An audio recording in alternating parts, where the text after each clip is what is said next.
Welcome to Make You Remarkable, brought to you by Oconee State Bank, the podcast that's all about unleashing your inner leader and making an impact on your community. Get ready for a wild ride of inspiration, education, and a whole lot of fun. Each week, we sit down with local legends, business owners, and influential minds to talk about their journey, their impact, and the secrets behind their incredible success. This is not your ordinary bank podcast. We're here to bring the energy, the laughs, and the aha moments that'll leave you itching to conquer the world. Now get ready to make your remarkable with your host, JT Tomlin.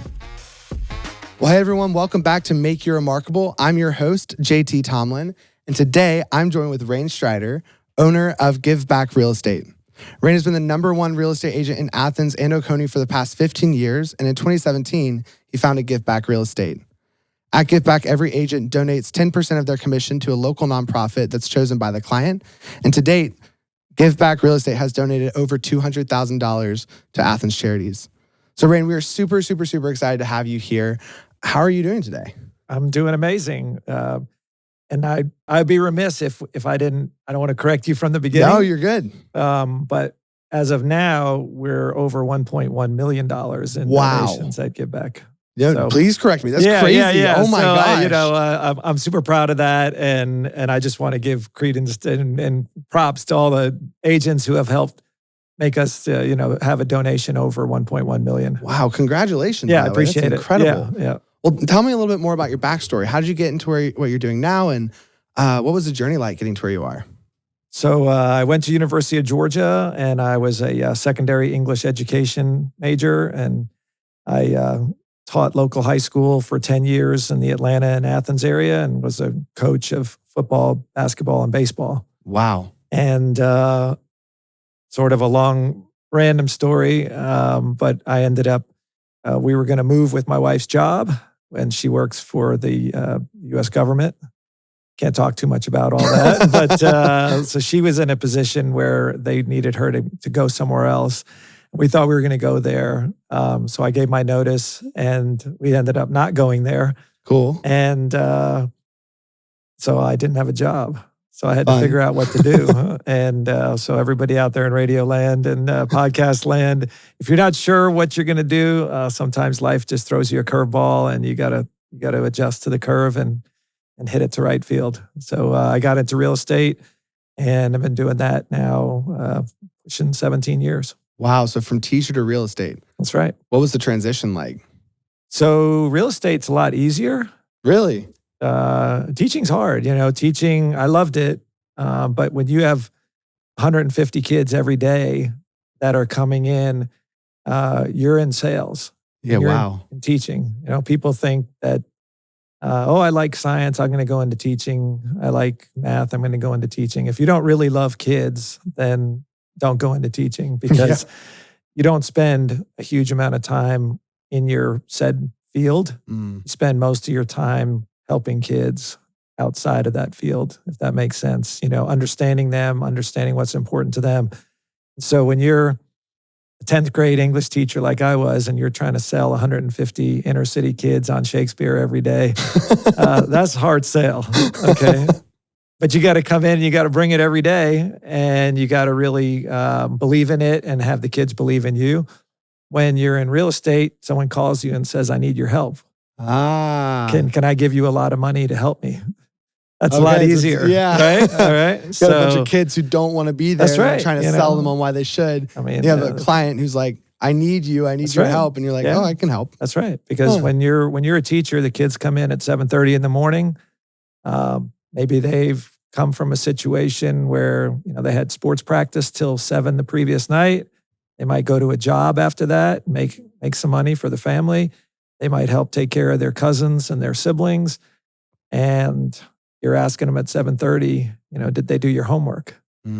That's a hard sell. Yeah. Okay? So when somebody calls me and says, can you come to our $1 million home at 1:00 and help us? That's an easy sell.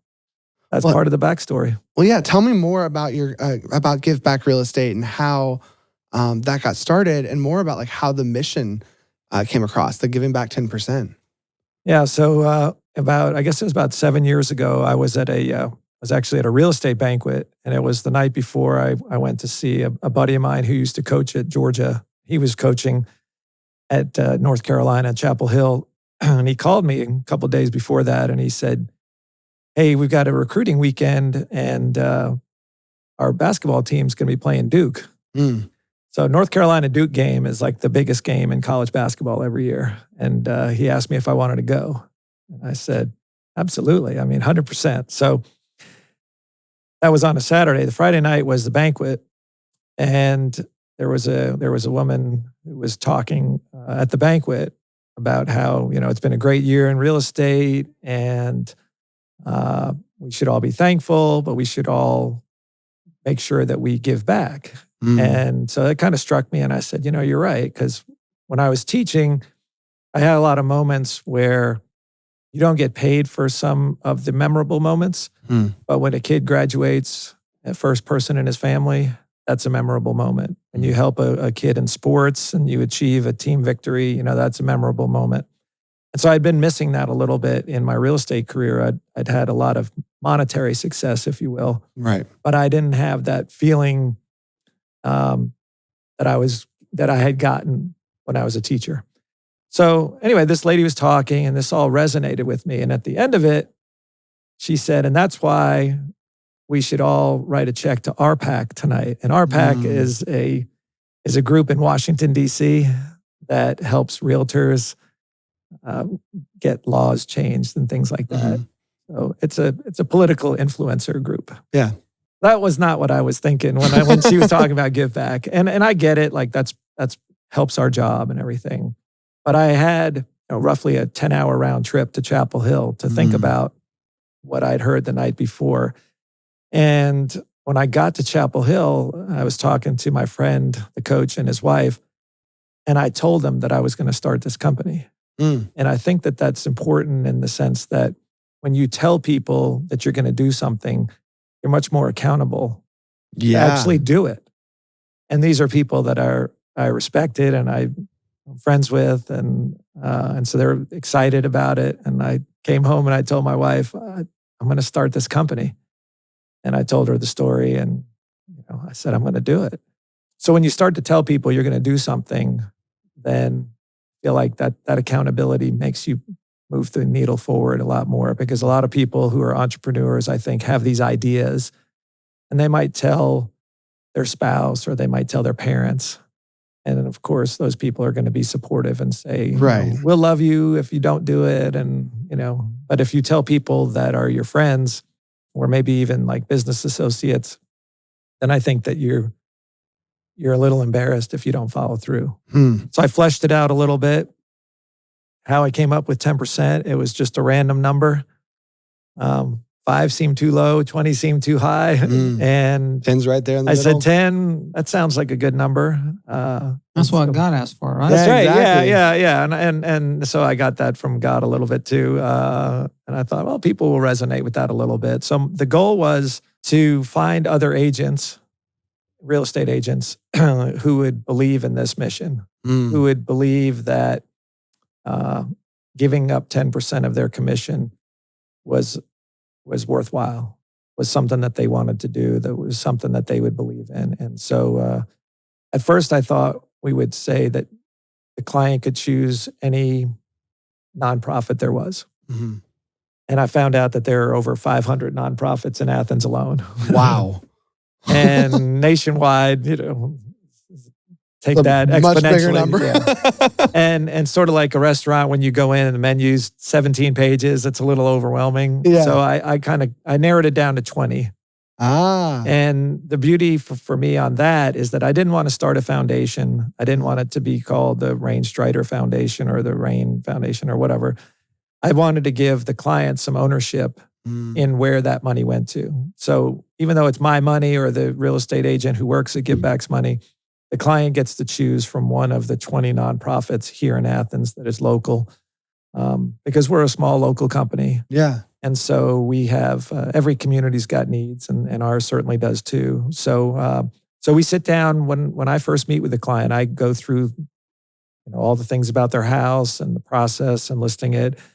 And then we spend time going over the list of 20 nonprofits and what speaks to them and their family. And I say, all right, when we sell your house, then 10% of the commission is going to go to the women's shelter or the homeless shelter or the Boys and Girls Club or there's a scholarship fund in one of them.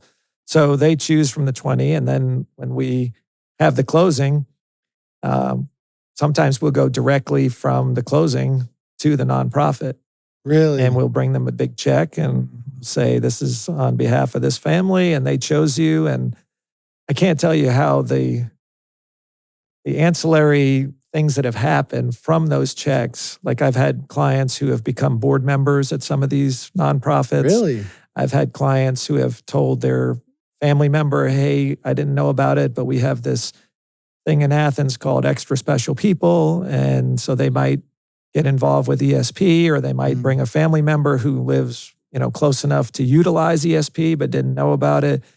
And those are wins for me. I love, believe it or not, I love to give my money away, but those stories where people volunteer, for me personally, my daughter ended up working at ESP for 2.5 years. Wow. And she didn't know anything about it until we started Give Back. So she got to learn, and she went on a couple of Give Back ceremonies, if you want to call them that, and she liked it and thought that she might get involved in that. So those are the wins for me. And when somebody hears about it and they say, I didn't know anything about that, I want to send a check and donate or match, that's another win. So, Ray, how many agents do you have working with you? So in real estate, it's a little bit confusing, but in Give Back Real Estate, we have 18 agents overall. Okay. And then inside of brokerages, if you will, there are teams and there are individuals. So I have a team that's called Team Reign, and we have 6 people on that. And Are then, all of those people, all of them give back? Yes. Correct. Yes. So I guess where I'm going with this is I would think that by the mere fact that you have this mission that you're actually putting some legs behind, that you're giving back actual dollars out of their pocket, you're probably attracting agents to work for the organization that are pretty solid. I would think they're pretty doggone good at what they do because it's just not about the money. Obviously, they got to make a living. They got to survive. They're there. Compensation is important. But there's a bigger purpose and a bigger mission, probably more passion behind it. Is that what 100%, you found to be the case? I think so too. And it takes a certain person to work at Give Back. And I mean, I get it. I don't begrudge anyone that doesn't work with Give Back. I just, when I go and recruit people, I say it's a big ask. Yeah. And I think that you'll get more than you give. I said in the beginning when I was recruiting people to come, it was just me. And I had to pitch a dream, if you will, not to sound cheesy, but I said, I don't have anything to verify it, but I know that you'll feel better in your heart. And I know that the community will be better for it with this money. And I said, I got to believe that someone will choose you because you're a Give Back agent versus not a Give Back. Now, if their cousin is a realtor, they're going to go with their cousin or their best friend or whatever. Right. But if someone doesn't, if the deck is equal and you go into an appointment and you say, I'm really good at what I do, because I tell the agents, we're not a nonprofit. And that's part of what I'm trying to build with Give Back, is to show people that you can have a successful business that has philanthropy woven into the fabric. Right. And not just once a year, we're going to put on the company shirt and go out and paint a house and take a bunch of pictures, and then everyone's going to go to lunch and we're going to feel good about our charity work. This is part of what we do. This is part of who we are. And so those agents that commit to it, I say, you got to trust me on this. Right. Because somewhere somebody's going to say, I read about Give Back. I like what you do, and I chose you for it. And if you find one person a year or 2 people a year that choose you for that, then the 10% is sort of a wash. And I just feel like all the other added values, when you go on one of those Give Back presentations, it's really emotional because you're walking into somewhere like the nurses clinic, which is up on North Avenue. And when you go in the nurses clinic, Athens Nurses Clinic, you have to walk by some people who are in rough shape on the outside of that building. And when you get up to the second floor there, I mean, there's a line of people that need this place to exist. Right. And so when I walk in there and I give, a check of $1,400, let's just say, and I hand it to them and I say, this is for you to do whatever you want to do with it. And they look at me and they say, you just helped half the people in that line. Now, that's a powerful feeling. And, if I go to ESP and they say your donation sent 5 kids to camp this summer for kids that could not go unless someone made a donation like this, those are all powerful experiences. Right. So I like Neil was talking about, the people who are at Give Back, who have continued to stay at Give Back and have committed to the 10%, which everyone has to do. I take my hat off to them because we would not raise, over $1.1 million in 6 years, right, with just me. So I would assume this. You just referenced it, but it helps retention because I guess the purpose behind their joining is to make a living, but also to give back, to give part of their income back. So they probably are attracted to that from the very beginning, which means that you retain, but also you were asking earlier about our recruiting process and that kind of thing. Where do you go to look for these type of individuals? Do they hear by reputation of what you guys are doing and say, man, I want to be part of this? Obviously you got to have highly skilled folks, right? Because they've got to make a living and you want someone who can generate that. But where do you find talent out there and with that type of mindset? Sure. So I think most of the time we find people that have come to Give Back through transactions that we've done with them.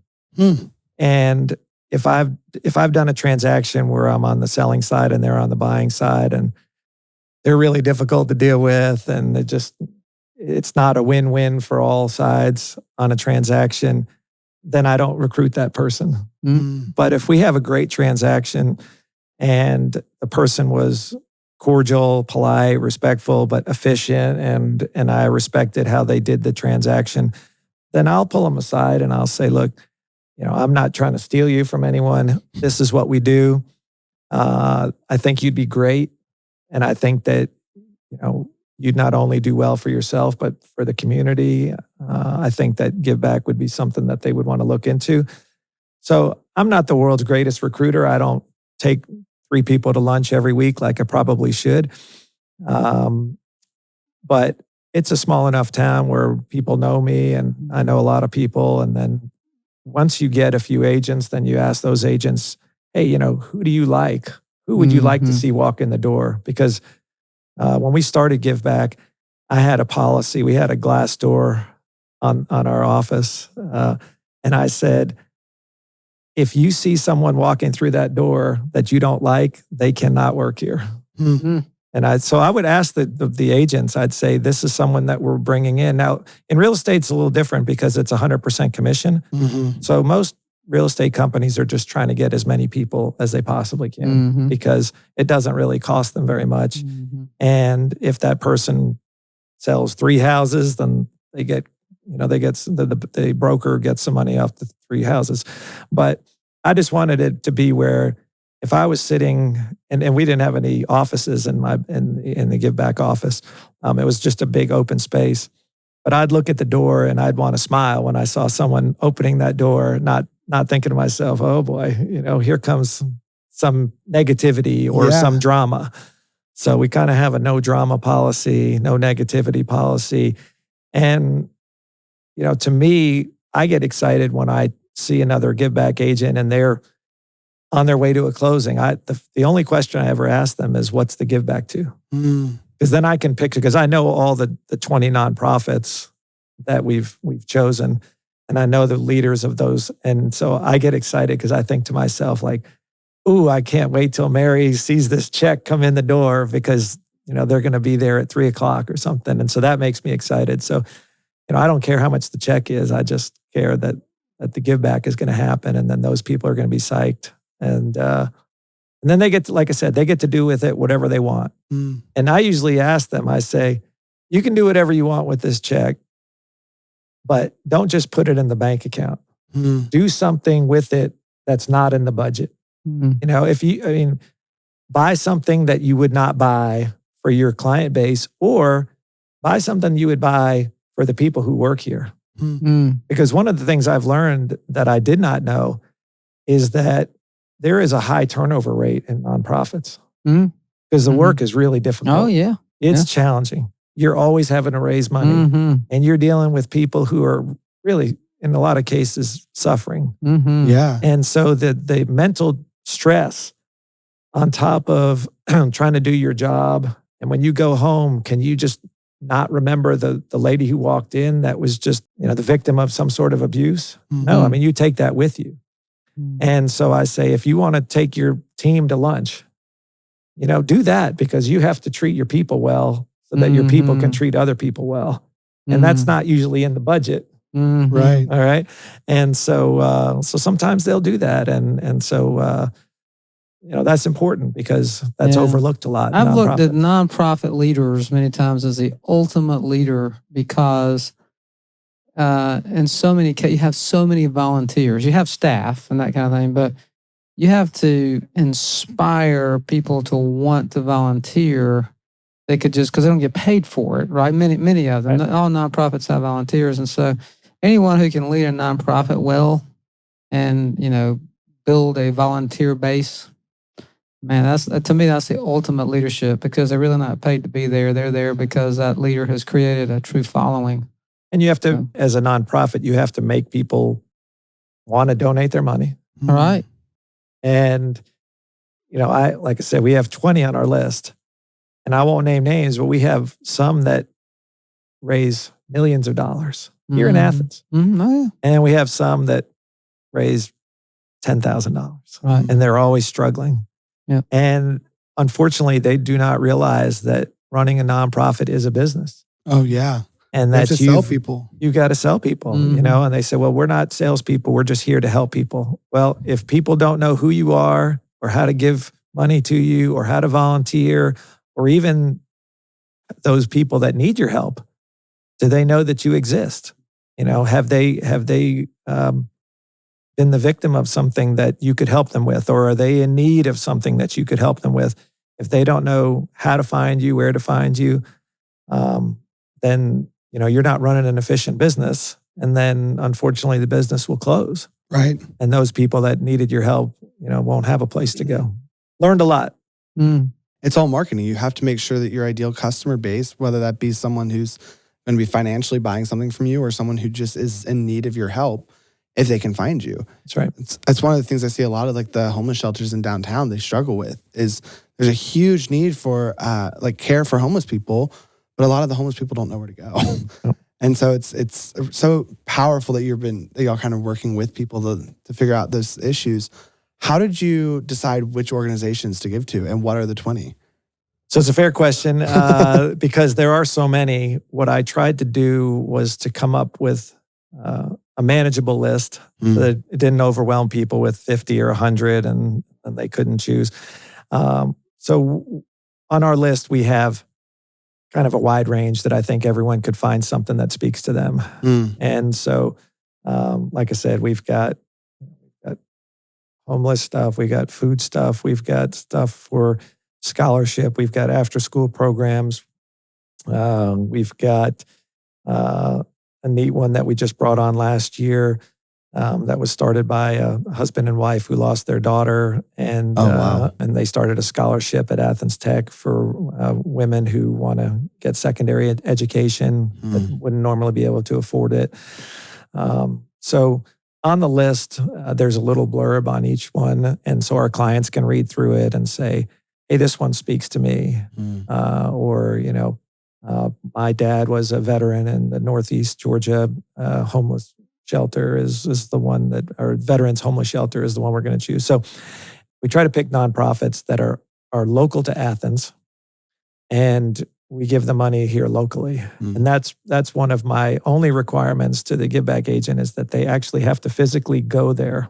And we really encourage them to go with the client so the client can experience it.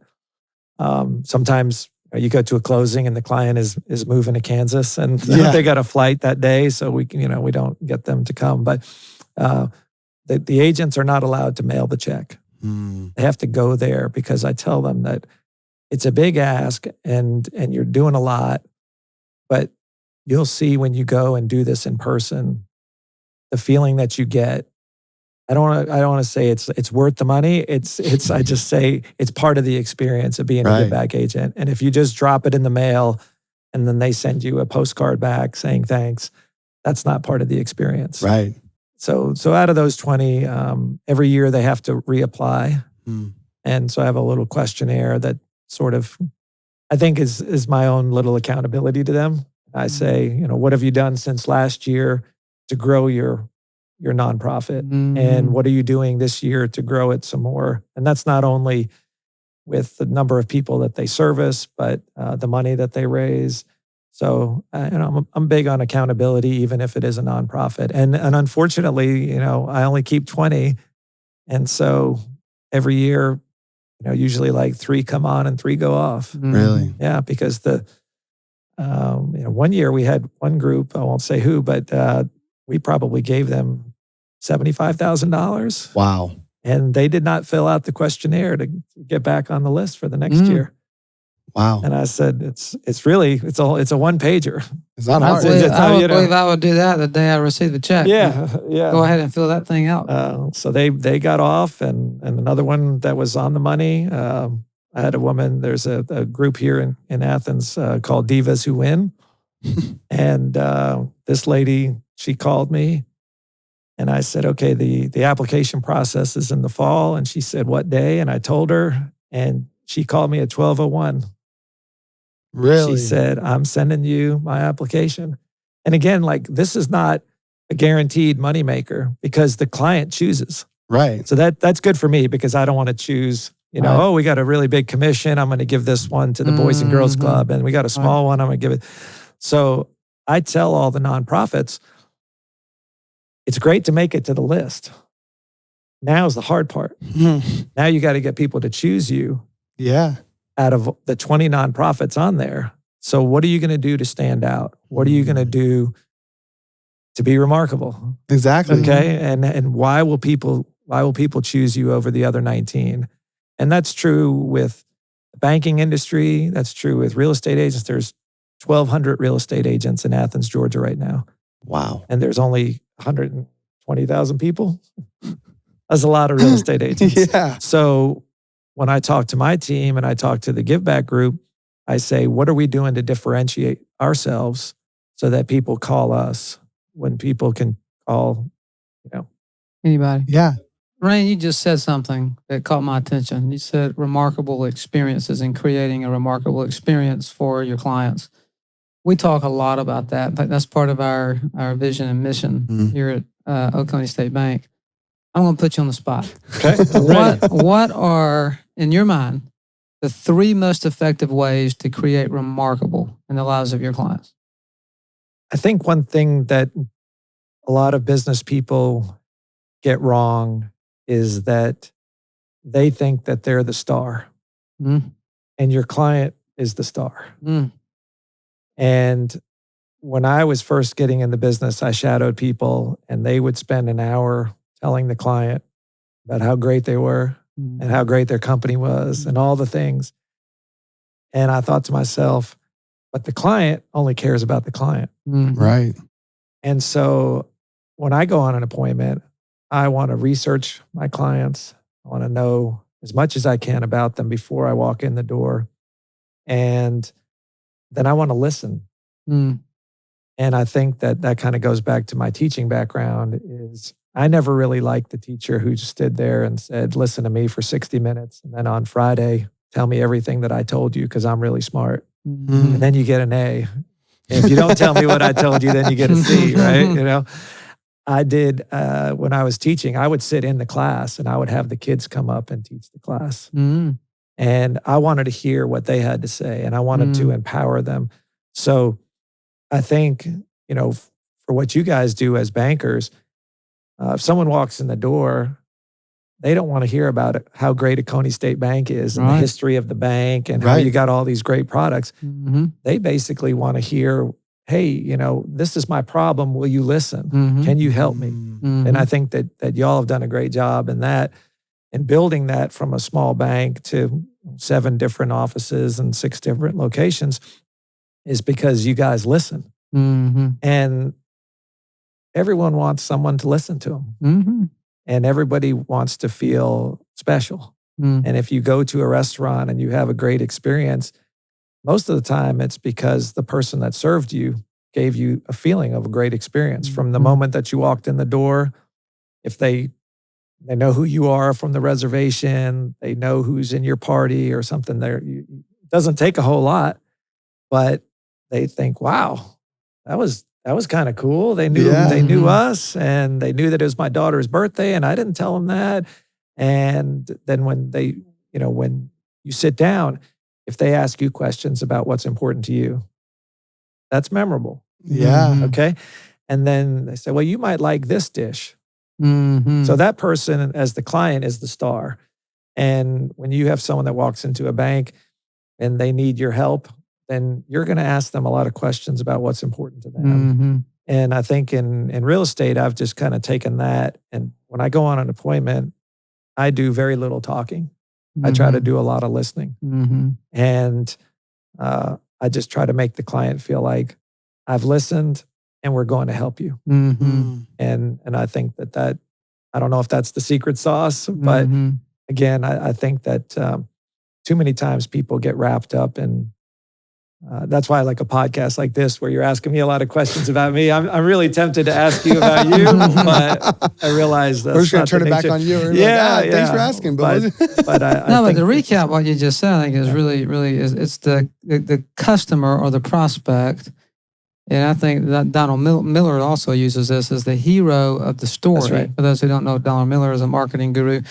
But make them the center of attention, make them the hero of the story. No one cares that we started in 1960. I mean, they do, but that's not what they're here to talk about. They're here to talk about their need and their problem. So make them the hero of the story. Then I heard create a memorable experience so that they, connect with that. I think that's a big, important part of it. And then I think part of doing that is listening well. And that's something that I know I could do a better job with every day, but more active, intentional listening. Those are really good. And like you say, it's not like confetti falls out of the ceiling or you're doing something like, crazy, ridiculous that's hard to pull off. It's the simple things. It's all in the details based on what you're saying. I mean, that can be as remarkable and profound as anything else. That's right. It's you don't have to go 10 miles to go the extra mile. Yeah. And people recognize that. I think more now than ever with won't get into the whole technology, but with fewer and fewer chances to have interaction. Like I still come into the bank. Okay. And my wife says, well, you could just take a picture.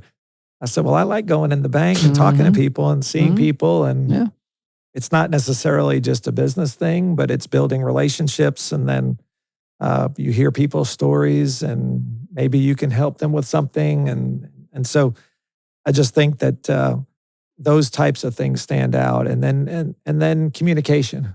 I think that a memorable or remarkable experience is when you simply communicate with people, because so many people just want to, I'll email you if I need something, or I'll text you or something. But if you pick up the phone and you talk to someone and you explain something, these days that's almost remarkable. Yeah. Yeah. Well, a little bit extra. Yeah. They're like, wow, he called. Now, I'll give you a quick story. Is when I was a school teacher, first off, I would try to learn every kid's name before the first day of school.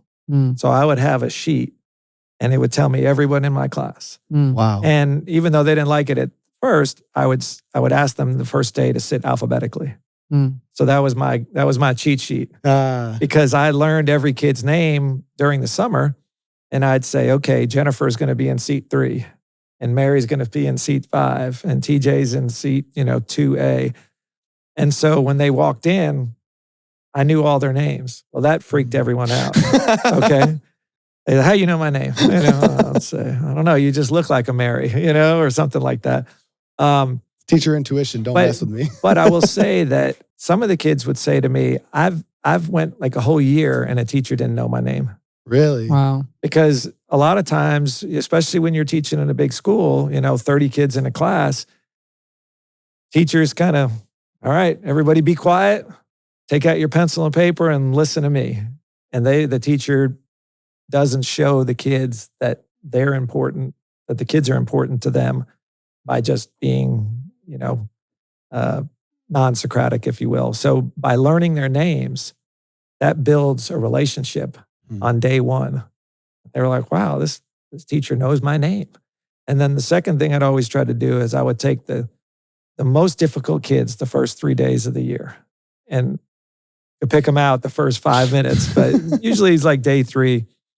And I would call their house and I would talk to whoever answered the phone. And I would say, is this Michael's mom? Yes. Who's this? I'd say, this is Michael's teacher at Clark Central. I just want to tell you that he's a great kid and he's doing a great job. And I just can't wait to see him grow even further. Wow. Well, for that lady who Michael might have been a really difficult kid. And 99% of the time when someone's communicating with her about Michael, it's probably a negative thing. Yeah. And in some cases, it could be worse than just, somebody from school calling. Mm-hmm. And the fact that somebody reached out on the phone and said that Michael was a good person, that helped me the next day because Michael would come into my class and say, I heard you called my mom. I'd say, yeah. He'd say, that was cool. Thank you. And then I had Michael on my side for the rest of the year. Yeah. And I'd say, because Michael's not going to instantly change. But if I said to Michael, hey, Michael, I called mom and only said good things. I really don't want to have to call back. Right. But Michael was proud for that moment. Yeah. Because his mom said, your teacher called. Sure. And Michael was braced for the worst. Sure. Mm-hmm.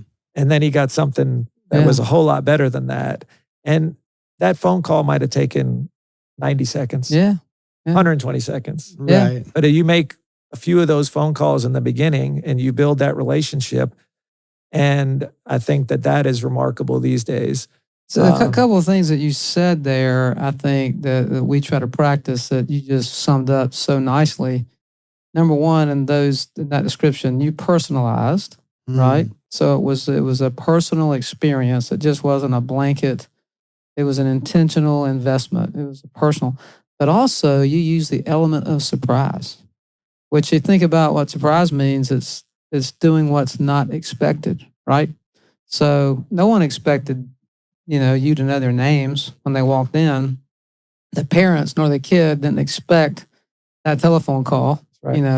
And so there's an element of surprise there, a good surprise that creates a memory. That's right. So good stuff, man. I could talk this stuff all day, but I think so many, you're doing it. I think so many organizations talk about service, but there's no execution. There's just talk, and then when it rubber meets the road, they don't really know how to do what you're talking about. But I love what you said earlier too, before we started the show, about you got to take action. I mean, you can't just talk about these things. You got to, what are you going to do today? That's right. To make it happen. Yeah, action, because even from this podcast, there'll be people that will listen and nod and say, that's a great idea. Yeah. And then they'll go back to, well, I guess if I need something, I'll send an email. Yeah. Well, that was interesting because earlier, like even before we started filming, you were talking to one of the people on the crew, and you were saying how she was talking about one of the podcasts that she had listened to with you on it.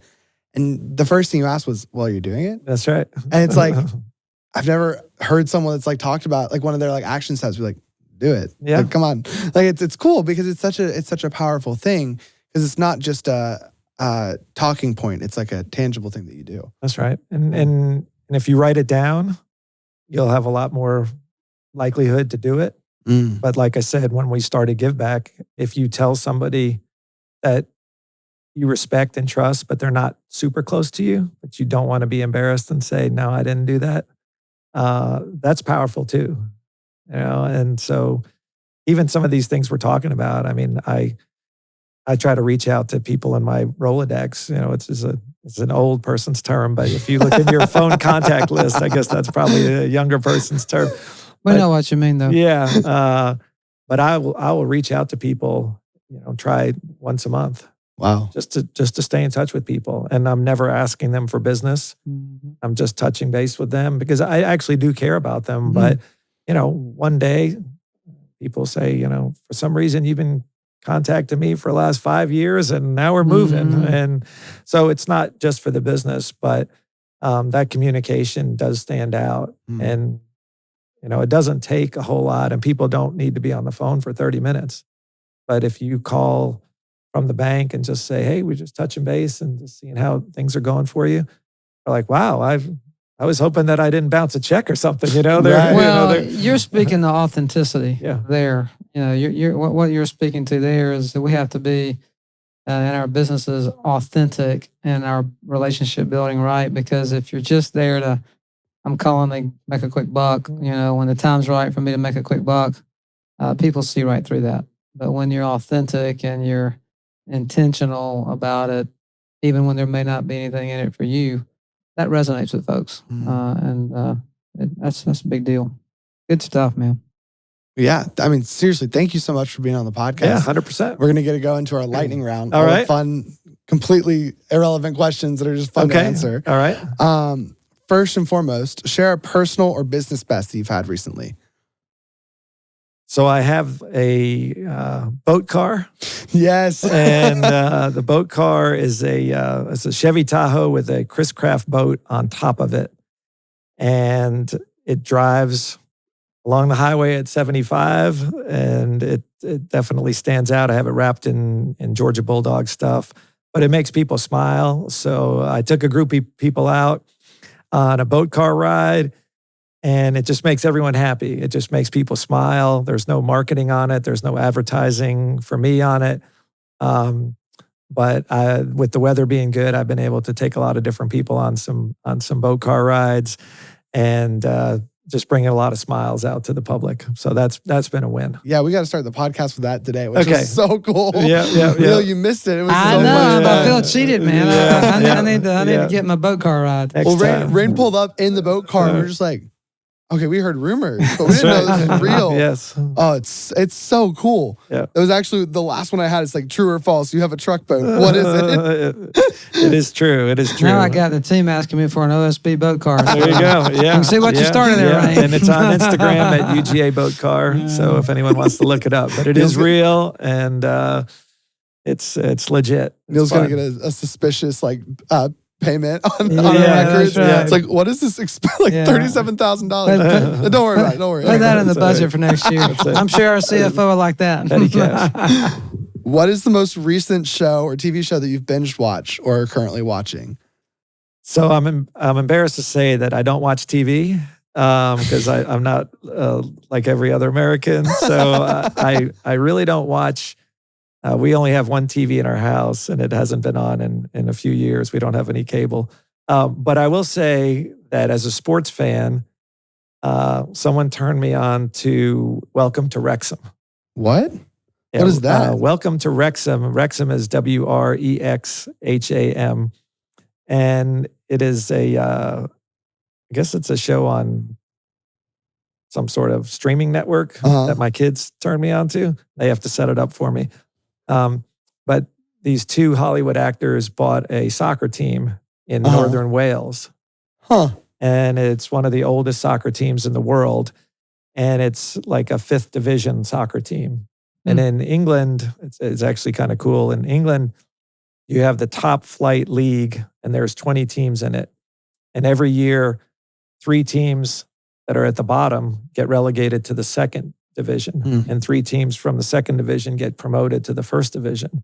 Cool. So you could be the Yankees, the Red Sox, and the Cubs, and you would go down and play in Gwinnett.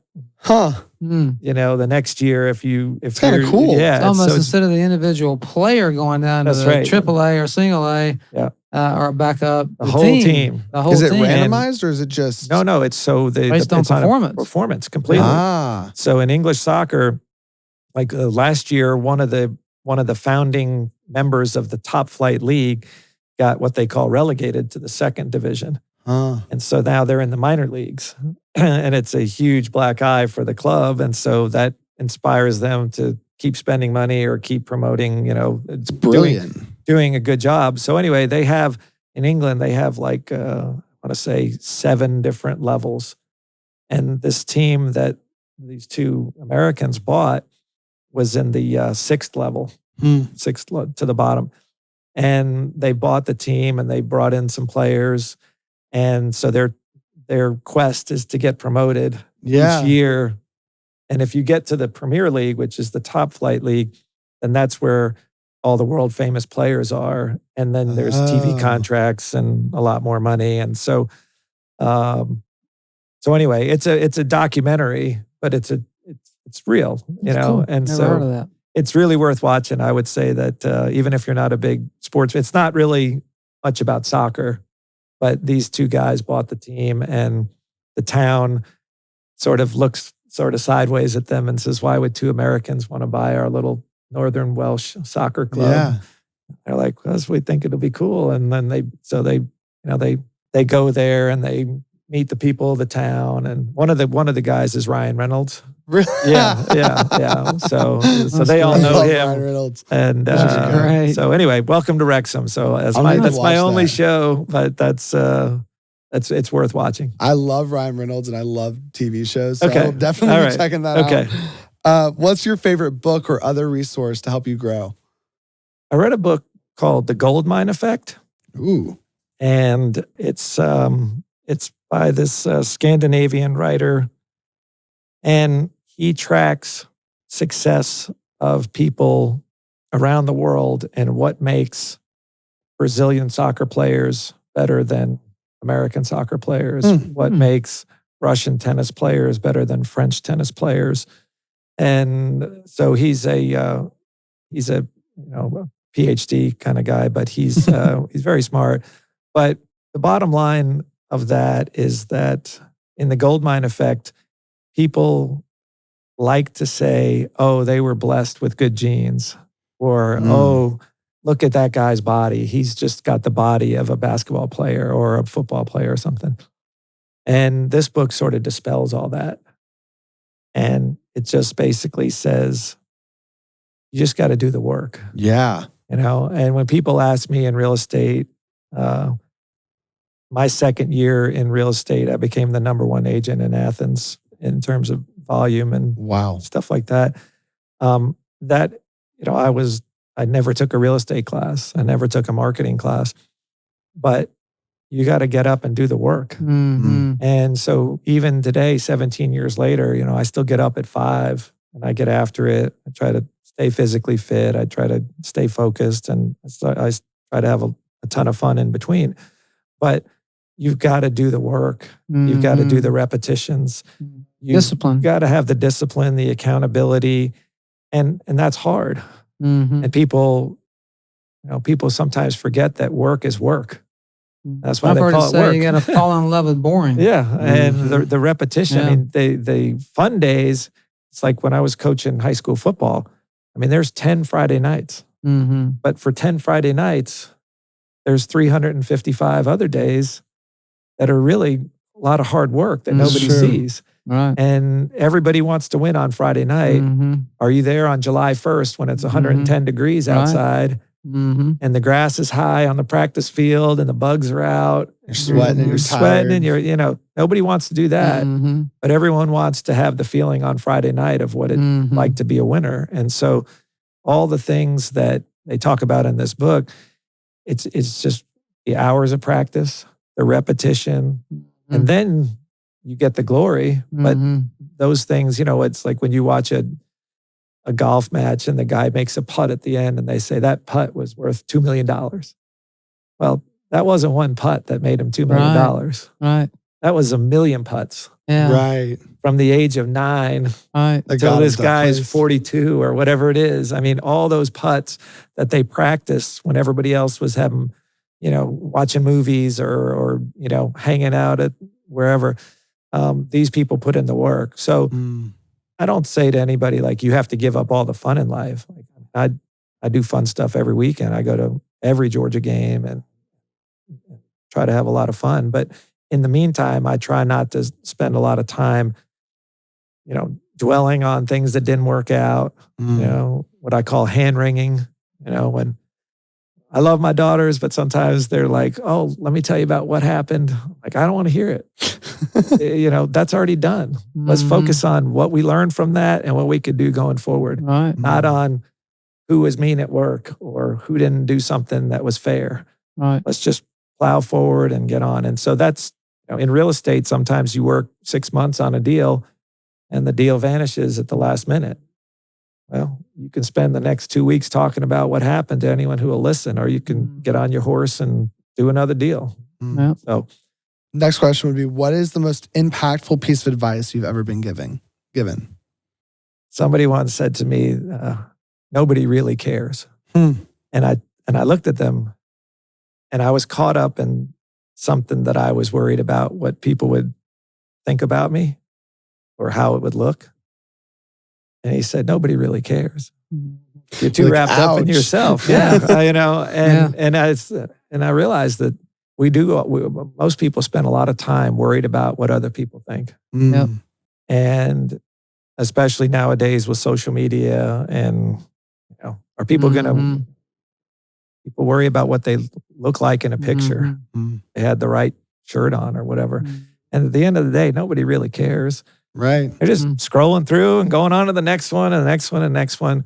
So, with what I try to tell my kids is like, don't worry about failing.